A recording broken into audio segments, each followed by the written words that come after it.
Good evening Maharajganj, आप सुन रहे हैं न्यूज बुलेटिन एरा रेडियो पे। रूस और ईरान अपनी करेंसी में व्यापार करने के समझौते पर हुए सहमत।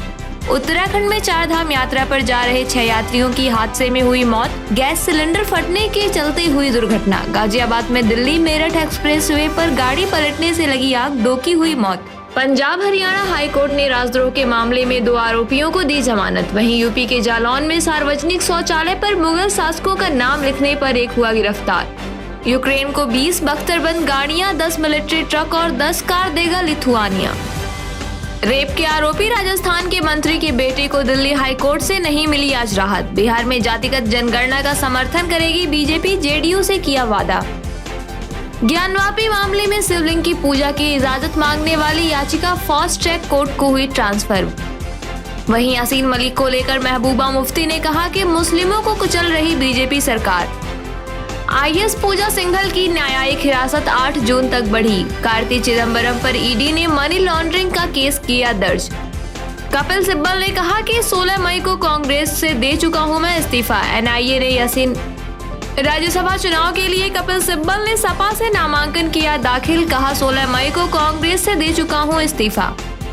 मथुरा ईदगाह केस में सिविल कोर्ट में सुनवाई 31 मई तक टली। बारामूला एनकाउंटर मामले में 3 पाकिस्तानी आतंकी हुए ढेर, 1 पुलिसकर्मी हुआ शहीद।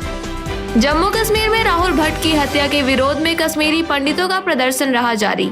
अखिलेश यादव ने तय किए राज्यसभा उम्मीदवारों के नाम, डिम्पल सिब्बल जावेद अली। अखिलेश यादव ने तय किए राज्यसभा उम्मीदवारों के नाम, डिम्पल सिब्बल जावेद अली लिस्ट में।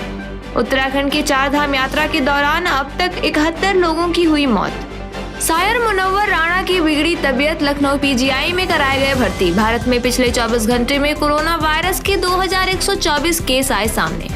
टेक्सास शूटिंग में 19 बच्चों समेत अब तक 23 लोगों की हुई मौत। कर्नाटक के मंगलुरु में पूजा स्थल से 500 मीटर के दायरे तक धारा 144 की गई लागू। दिल्ली में हुआ एनकाउंटर, पुलिस ने शातिर शार्प शूटर को किया गिरफ्तार। रूस में जंग से 2 यूक्रेनी बॉक्सिंग चैंपियंस की हुई मौत। एनएसए अजीत डोभाल कल तजिकिस्तान जाएंगे, क्षेत्रीय सुरक्षा वार्ता में लेंगे हिस्सा।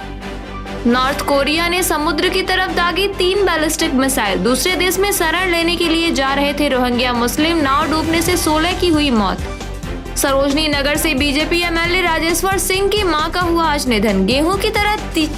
सरोजनी नगर से बीजेपी एमएलए राजेश्वर सिंह की मां का हुआ निधन। वहीं गेहूं की तरह चीनी के निर्यात पर केंद्र सरकार ने लगाया प्रतिबंध।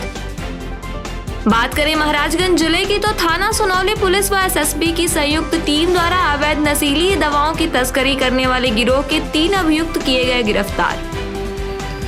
वहीं फरिंदा क्षेत्र में गैंगस्टर के आरोपी की 25 लाख की संपत्ति की गई कुर्क।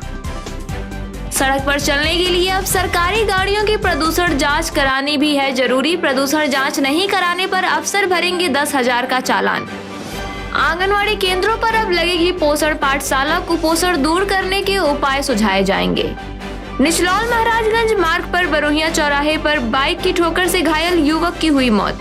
निचलौल सीईओ सुनील दत्त दुबे ने अपने वरिष्ठ कर्मी से दुर्व्यवहार के मामले में फायरमैन के निलंबन की भेजी रिपोर्ट।